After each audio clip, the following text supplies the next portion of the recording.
ደግሞ ከቢሮ ስትወጣ አገኘሃለሁ ብዬ ነበር። አንተ ግን ገና እየገባህ ነው መሰለኝ። አዎ ምን ታረጊዋለሽ? በዚህ ሰዓት ነው ቢሮ የሚገባው?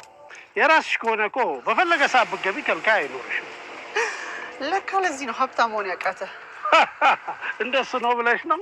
አዎ ገንዘብ አክባሪውን ነው የሚያከብረው። አይደለም በዚህ ሰዓት ገብተህ ሌሊት ገብተው እንኳን እየሰሩ አልጠራቀምላቸው ብሏል። ስለ ገንዘብ ያለሽን እውቀት ሳላደንቅ አላልኩም። አሁን ስለምቸኩል ለምን እንደመጣሽ ልነግርሽ ትችያለሽ? ምን ነው ፈራኸኝ እንዴ? ማን? እኔ በቃሉ ሜላትን ልፈራ? ወደህ ነው ማትፈራኝ? ሜላት ነኝ እኮ። ሜላት አሁን ለምን እንደመጣሽ ትነግሪኝ? ሁሉንም ነገር ደርሼበታለሁ። የትኛውን ነገር? አንተ ነህ እኔ ላይ ያደረጋችሁትን ነገር። እየቀለድኩ መስሎ ነው የምትስቀው? ትልቅ ነገር ያወቅሽ አስመሰልሽው አይደል? ይሄ ለአንተ ትልቅ ነገር አይደለም? አይደለም። እንግዲያውስ ልንገርህ አይደለም፣ እኔ ህይወት ላይ እንደተጫወትክ ህይወት ላይ ነው የምጫወተው። ተይ ደግሞ በጣም እርግጠኛ ነኝ። እሺ ደግሞ ምን ፈለግ? ይኸውልሽ በቃሉን አግኝቼው ነበር። ምን እንዴ? ለምን እንዴ? ምን ወደ ነገትሽ? ወይኔ ጉዴ ፈላ። አልቆልሻል በለኛ። ቤተልሔም ምንድን ነው? በቃ እህቴን ይገላታል። ቆይ ምን ብሎ ነው የሚገላት? እዚህ እንዳለው ነግረኸው የሚተዋት ይመስላል? እኔ ስላንቺ አላነሳውም። እውነትህን ነው? አዎ ምንም ነገር አላነሳውም። እና ቆይ እሺ ለምን አገኘው? ላስደነግጠው ስለፈለግኩ ብቻ ነው ያገኘሁት። ላስደነግጠው ማለት? ይኸውልሽ ላመልጥ ቢል እንኳን የትም እንደማያመልጥ ላሳየው ስለፈለግኩ ብቻ ነው እንጂ ሌላ ምንም ያልኩት ነገር የለም። እየዋሸኸኝ አይደለም አይደል?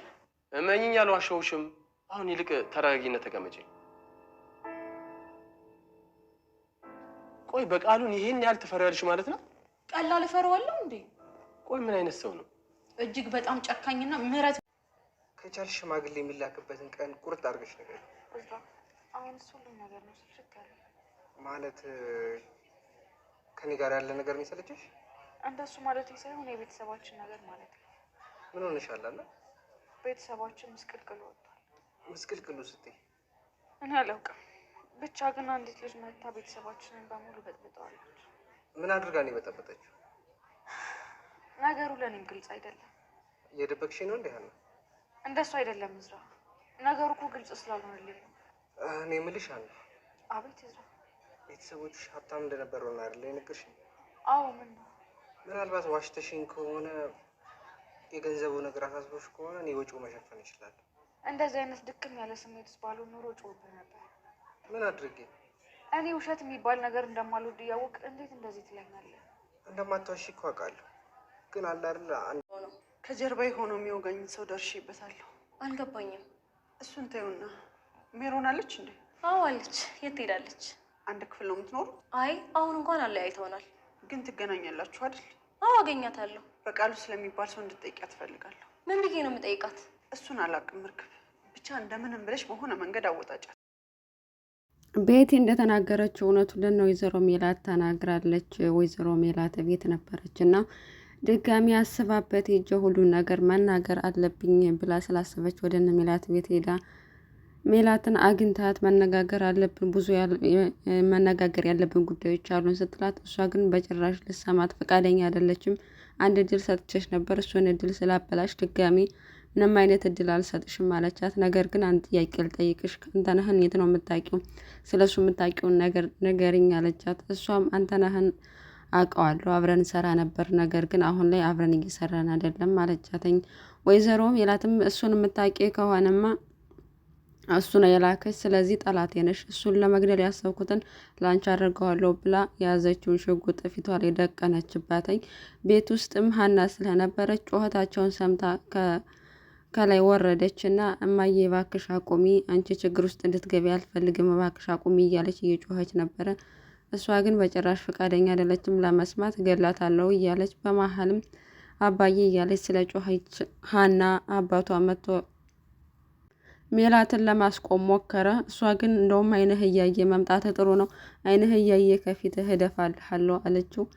በጭራሽ መሆን የለበትም እባክሽ ተረጋጊና አቁሚና እንነጋገር አላተኝ። እሱም ቤቲ ፊት ለፊት ሄዶ ስለቆመ ያው መቼም ባሏን ተኩሳ ስለማትገድለው አቁማ ተናዳ ወደ ሳሎን ሄደች። እናም ምንድነው የምንነጋገረው? ምንድነው ያለሽ ጉዳይ ብለው ቁጭ አድርገው አነጋገሯት ማለት ነው። እሷም ሁሉንም ነገር የምታውቀውን ስለ አቶ በቃሉ ነገረቻቸው። አቶ በቃሉ እሷንም ሆነ አንተነህን እየተጠቀመባቸው እንደሆነ ወይዘሮ ሜላት ድርጅት ውስጥ ኪሳራ እንዲወድቅ በእነሱ ኪሳራ ደግሞ የእሱ ድርጅት እየገነባ እንደሆነ ሁሉንም ያላስቀረችው ነገር የለም እና እሱ እንደቀጠራት ሆን ብላ እንደሆነ መስፍን እንደዛ ስትፈታተነው የነበር። ነገር ግን እሱ በጣም ጨዋና ቤተሰቡን አክባሪ ባል እንደሆነ ሁሉንም ነገር ነገረቻት። ወይዘሮ ሜላትም የእሱ መጫወቻ መሆኔ በጣም ነው ያናደደኝ፣ አልለቀውም እያለች እየዛተች ወደ ክላሷ ገባች። መስፍንም ከአንቺ ጋር ያልጨረስኩት ጉዳይ ያለኝ መነጋገር ያለብኝ ብሎ ቤት የነገራት። ምክንያቱም ይህን ሁሉ ጊዜ አውቃ ሆን ብላ እሱን ለማጥመድ እየተጫወተችበት እንደሆነ መሆኑን ሲያውቅ በጣም ነው በቤት የተናደደው። እኔ እንዴት መጫወቻ ታደርጊኛለሽ? ሆን ብለሽ ከመጀመሪያው ከተገናኘበት ቀን ጀምሮ እስካሁን እየተጫወትሽብኝ ነበር ማለት ነው ብሎ ስለተናደደ ስመለስ ከአንቺ ጋር ያልጨረስኩት ጉዳይ ያለን እንነጋገራለን ብሎ ሜላትን ተከትሏት ሄደ። ሜላትንም ማረጋጋት አለብን፣ እንደዚህ በመሆንሽ ምንም የምናመጣው ነገር የለም ማለት ብሎ ሲላት፣ እንዴት ነው መረጋጋው? ያየህ እየተጫወተብኝ ብላ መለሰችለት። እሱም ቆይ ከአቶ በቃሉ ጋር ያላችሁ ጉዳይ ምንድን ነው? የስራ ግን ብቻ አይመስለኝም። ለምንድን ነው እንደዚህ የሚከታተልሽ? ለምንድን ነው አንቺን የሚበጠብጥሽ? ብሎ ሲላተኝ እኔ ምን አውቃለሁ? እኔ እንዴት ላቅ እችላለሁ አለችው። እሱ ግን የሆነ የተለየ ግንኙነት አላችሁ እንዴ? ምንድን ነው ያላችሁ ግንኙነት? ምክንያቱም የስራ ብቻ አይመስለኝም ሲላት፣ ምን ማለት ነው? እየጠረጠርከኝ ነው እንዴ? እንዴት? እኔ እኮ ሜላት ነኝ፣ እንዴት ትጠራጥረኛለህ አለችው። ምን ችግር አለው? እኔንስ ጠርጥረሽኛል እንዴ በቤት ያለችው። እኔ ሜላት ነኝ፣ እንደዚህ አይነት ነገር ስሰራ አልገኝም። ስለዚህ በዚህ በመጠርጠርህ በጣም ነው ያነደድክኝ። አሁን ውጣልኝ ብላ ከክፍል እንዲወጣላት ጠየቀችው። እሱ ግን ቆይ መነጋገር አለብን ብሎ ቢላትም በጭራሽ አይነት ላይ አልፈልግም ውጣልኝ ብላ ከቤት አባረራቸው ማለት ነው። በሌላ በኩል አቶ ኖላዊ ፋኖሴ ሊጠይቅ ቤቷ ድረስ ሂዶ ነበር። እሷ ግን ጸባዩ ምን ማድረግ እንዳለባት ግራ ስለገባ ስላረገዘች ጸባዩ ተቀይሯ። ስለዚህ ልክ ስታየው ትናደዳለች። ለምን መጣ ብላ ጠየቀችው። እንዴ ሚስቴ እኮ ነሽ ልጠይቅሽ ነው የመጣው ሲላተኝ፣ እኔ እኮ ሚስትህ የሆንኩ አልመሰለኝም። አሁን ግን ማንንም መናገር ስለማልፈልግ እባክህ ውጣልኝ አለችው። ለምን ደግሞ ወጣው ብሎ ሲላትም ጮሃ አባራ ላከችው ማለት ነው። እሷም ግራ ገብቷታል። እንደዚህ በማድረጓ በጣም ትጸጸትም፣ ግን አስወጥተዋለች እና እሱም እንዴት እንደ ውሻ ታባርረኛለች ብሎ ብቻውን እያዘነ እያለ አሲር መጥቶ አናገረው ማለት ነው። እና አሁንም ጸባዩ እየተቀያየረ ነው፣ ምንም ልትረጋጋ አልቻለችም ብሎ እሱም ስለደበረው አሲር በተቻለው መጠን ለማጽናናት ሲሞክር፣ እሱ ግን እየቀለደበት ስለመሰለው እባክህ አትቀልድብኝ ብሎ እንዲወጣ ነገረው ማለት ነው። እና በጣም ጨንቆታል። አባባ ኖላዊ ምንም ጸባዩ ግራ ሊገባ አልቻለም። እሷ ግን የተጨነቀችበት ትልቁ ምክንያት ያው ስላረገዘች ነው።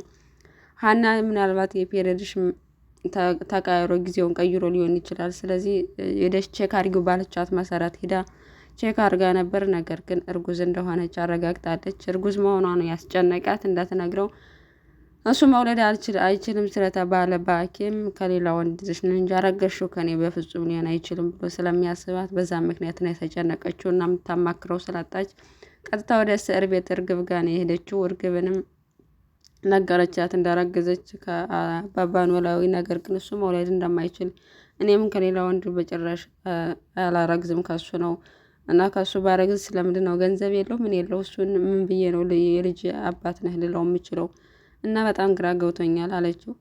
እና እንደውም ይሄ እድሜ ልክሽን ስጠብቂው የነበረ ነገር ስለሆነ ደስ ልልሽ ነው የሚገባው። ስለዚህ አትዘኝ፣ መፍትሄ አይጠፋም ብላ ላከቻት ማለት ነው። እሷም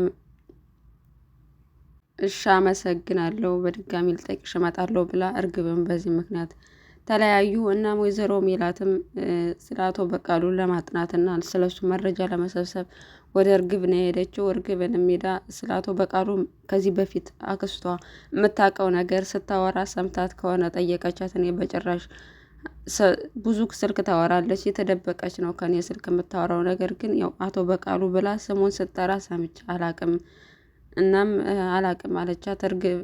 እርግብ ማለት ነው።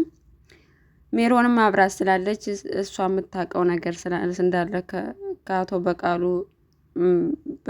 ከዚህ በፊት ከወይዘሮ ሜላት ከወይዘሮ ባዩሽ ጋር አብረው ይሰሩ ስለነበረ በዛ ምክንያት የምታውቀው ነገር ከሌለ እንድታጣራላት ነገረቻት። እሺ እሷ በእርግጥ ያው ሰው ሚላትን አልሰማም፣ ነገር ግን እሞክራለሁ ብላ ነገረቻት ማለት ነው። በሌላ በኩል እዝራ አባቱ ተደጋጋሚ ሽማግሌ ለምንድነው ማትልከው? ልጅቷ ለምንድነው ማትልከው? እንዴት ናት እያለ እየጠየቀው ነበር። እሱ ግን ግራ ገብቶኛል እኔ ራሱ ምን ማድረግ እንዳለብኝ አላውቅም። ምክንያቱም ቤተሰቦች ሁሌም ችግር ላይ ናቸው ብላ ነው የምትለኝ። ችግሩን ግን ልትነግረኝ ፈቃደኛ አይደለችም አለው። ምናልባት የገንዘብ ችግር ከሆነ እኛ ልንረዳቸውና ሙሉ ወጪውን ልንችል እንችላለን። የገንዘብ ችግር ከሆነ ንገራት፣ ትንገር፣ አጣራና እኔ እከፍላለሁ። እሱ ግን አይመስለኝም።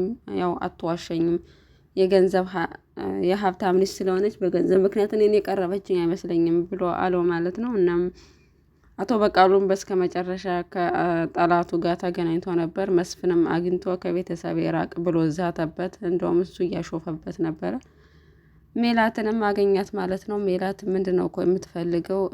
እዚህ ሁሉ ጀርባ አንተ እንዳለህ አውቅ ያለው ሁሉንም ነገር ደርሸበታለሁ ብላ ስትለው አንቺ አርፈሽ ተቀመጭ ካለበለዛ እንደ ጓደኛሽ ነው ምደፋሽ ብሎ በዚሁም አጋጣሚ እንግዲህ የባዩሽ ገዳይ ራሱ እንደሆነ ተናግረዋል ማለት ነው። እናም ይህን ሚስጥር ይዛ ወይዘሮ ሜላት አትለቀውም እስከ መጨረሻው ድረስ። አሁን ላይ እሷን ይጋፈጣታል። ነገር ግን ይህን በመስማቱ ቀጥታ ወደ ቤቲ ነው የሚመጣው ነገሩ ዙሮ ዙሮ። ምክንያቱም እሷ ናት የተናገረችው፣ ከእሷ ውጭ ማንንም ሊነግራቸው ይችላል ብሎ አያውቅም። አንተነህም እየተከታተላት ስለሆነ ቤቲ እስከነ እህቷ በጣም ከባድ አደጋ ላይ ናቸው። እነ ወይዘሮ ሜላት ቤት ነው ለጊዜው ያለችው። እንግዲህ ጠብቋታለኝ ወይስ በእርግጥ እነሱ የተቻላቸውን ነገር ያረጉላታል? ምክንያቱም እንድትረጅኝ ይፈልጋሉ ብሏታለኝ። አቶ መስፍንም እስካሁን ለሱ ስትሰሪው ነበረው ለእኔ እንድትሰሪልኝ እፈልጋለሁ እና እርዳታሽ እፈልጋለሁ እያላት ነበር።